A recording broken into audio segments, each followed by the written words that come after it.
جب آپ ایک پاور سے لڑ رہے ہوتے ہیں تو آپ کو یہ بھی پتا ہوتا ہے کہ اگر پاور اب اس سے فیس سیونگ چاہ رہی ہے تو اس کو دے دیں اور اپنے لیے اتنی چیزیں نہ ڈیمانڈ کرنا شروع کر دیں کہ وہ پاور جب ایک جگہ پہ آئے کہ وہ کہ میں یہ نہیں کر سکتا. کچھ لوگ کہہ رہے ہیں جی کہ چل رہی ہیں نیگوسیشنز چل رہی ہیں, ابھی کانگریس میں ہیئرنگ بھی اس وقت ہو رہی ہے, لیکن میرا جو خیال ہے کہ یہ اپرچونٹی کہیں لوز ہوتی نظر آ رہی ہے. ویورز, علی گڑھ انسٹیٹیوٹ آف پولیٹیکل لیڈرشپ سے آپ کے علم میں ہے کہ ہم نے اسرائیل امریکہ ایران جنگ کے آغاز میں ہی پوڈ کاسٹ کیا. پاکستانی گورنمنٹ اسٹیٹ کو سجیسٹ کیا کہ اپنی نیوکلیر پاور کو یوز کرے پیس کے لیے. اس کے بعد بھی ہم نے جس طرح سچویشن چینج ہوتی گئی مختلف پوڈ کاسٹ کیے. آج اس جنگ کو 2 مہینے سے زیادہ کا وقت ہو چکا ہے. کو 15 دن کا سیز فائر بھی جاری ہے جو کہ فریجائل ہے. اس میں پاکستان کی اسٹیٹ گورنمنٹ نے بڑا اچھا رول پلے کیا, لیکن سننے میں اب یہ آ رہا ہے کہ امریکہ اور اسرائیل دوبارہ سے ایران پر بڑے حملوں کا ارادہ رکھتے ہیں. آج ہم ڈاکٹر امجد خان سے جاننا چاہیں گے کہ آج کی سچویشن پہ ان کا انالیسس کیا ہے. جی ڈاکٹر صاحب.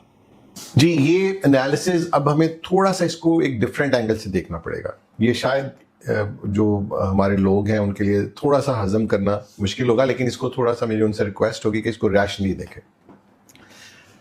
آپ نے جیسے مینشن کیا کہ ہم نے اپنے پہلے ہی ویلاگ میں, آج سے 2 مہینے ابھی جنگ شروع ہوئی تھی, ہم نے کہا تھا پاکستان کو ایک رول پلے کرنا چاہیے پیس کے لیے, کیونکہ peace is very important for us and our region. اور الحمدللہ پاکستانی اتھارٹیز نے اس میں ایکٹیو ہوئے, جیسے بھی ان پہ کرٹیک ہوتی ہے کہ وہ امریکہ کے کہنے پہ کر رہے ہیں جو بھی کر رہے ہیں, لیکن انہوں نے یہ کیا جو کہ اس کو اپریشیٹ کرنا چاہیے.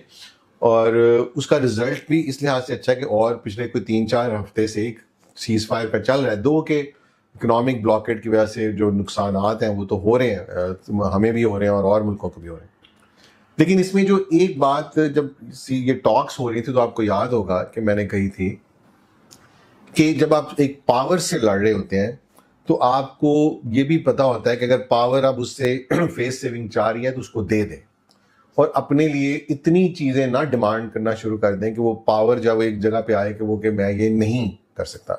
تو ہمیں پہلے تو اس پاور کو انالائز کر لیں. وہ ہے امریکہ اور اس کے ساتھ ہے اسرائیل. امریکہ ایک, جیسے میں کہہ چکا ہوں کہ ایک اس وقت ڈکلائننگ پاور ہے بیکاز آف اٹس اکانومی. یہ نہیں کہ اس کی ملٹری مائٹ کم ہے یا ایسا کچھ ہے, وہ تو دنیا کی سب سے بڑی مائٹ ہے, لیکن اکنامکلی وہ گر رہا ہے. گھر سے سپورٹ نہیں ہے. جو ڈومیسٹک جو اس کی ریٹنگز ہیں پریزیڈنٹ ٹرمپ کی وہ نیچے جا رہی ہیں. Public is not ready for war. لیکن امریکہ ایسی جنگیں پہلے بھی لڑتا ہے, پبلک اوپینین اس کے اگینسٹ ہوتا ہے, لیکن وہاں کیونکہ پریزیڈنٹ کے پاس بڑی اتھارٹی ہے, کانگریس کے پاس اتھارٹی ہے, تو وہ ویتنام بھی انہوں نے ایسے ہی لڑی تھی. عراق وار میں بھی پبلک اوپینین بدل گیا تھا, میں اس وقت وہیں تھا. اور افغانستان میں جب وہ آئے تھے تب بھی لوگ کافی بڑی تعداد نہیں چاہتی تھی, حالانکہ 9/11 کے بعد بھی. تو اس لیے وہ پبلک کی وجہ سے تو نہیں رکیں گے. لیکن جیسے میں نے کہا بیکاز آف اکانومی وہ نکلنا چاہ رہے تھے. اسرائیل نہیں چاہ رہا تھا نکلنا کیونکہ اسرائیل کے اپنے انٹرسٹ ہیں.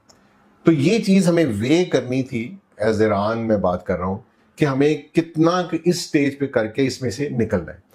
لیکن مجھے ایسے لگ رہا ہے کہ شاید یہ اپرچونٹی آف پیس لوز ہوتی نظر آ رہی ہے, کیونکہ ایران اپنی کچھ چیزوں پہ تھوڑا سا وہ سٹینڈ لے رہے ہیں. ان کو رائٹ ہے, وہ ضرور لیں, میں یہ نہیں کہتا, لیکن جو اس کا آؤٹ کم ہو سکتا ہے وہ کافی ڈیوسٹیٹنگ ہو سکتا ہے, کیونکہ آلریڈی انہوں نے ایران کو بہت نقصان پہنچایا ہے اور فردر نقصان پہنچانے اگر یہ جنگ دوبارہ شروع ہوئی. مجھے ابھی بھی لگتا ہے کہ امریکہ ریسٹرین کر رہا ہے, لیکن اسرائیل از سیکنگ فار اپرچونٹی. ابھی بھی اس نے پھر لیبنان پہ اٹیک کیا اور اس نے تھوڑی غازہ میں بھی ایکٹیویٹیز کر رہا ہے. تو پیس ٹاکس فیل ہوتی نظر آ رہی ہیں. کچھ لوگ کہہ رہے ہیں جی کہ چل رہی ہیں نیگوسیشنز چل رہی ہیں, ابھی کانگریس میں ہیئرنگ بھی اس وقت ہو رہی ہے, لیکن میرا جو خیال ہے کہ یہ اپرچونٹی کہیں لوز ہوتی نظر آ رہی ہے. یقیناً ایران اپنے لیے کچھ سیکیورٹی چاہتا ہے, لیکن یہ چیز ہاتھ سے نکلتی ہوئی جا رہی ہے, اور there could be more destruction, more devastation, اور اس کی جو ریزلٹس ہیں وہ پوری خطے پہ ہوگا. ابھی ہم نے دیکھا کس طرح یو اے ای نے اپنے آپ کو اوپیک سے نکالا ہے, اس کے بھی اپنے ریپریکشنز ہونے ہیں. سعودیہ سائڈ لائن ہو رہا ہے, اس کی ایک اور انالیسز ہے کہ وہ وہاں پہ کیا ہونے جا رہا ہے.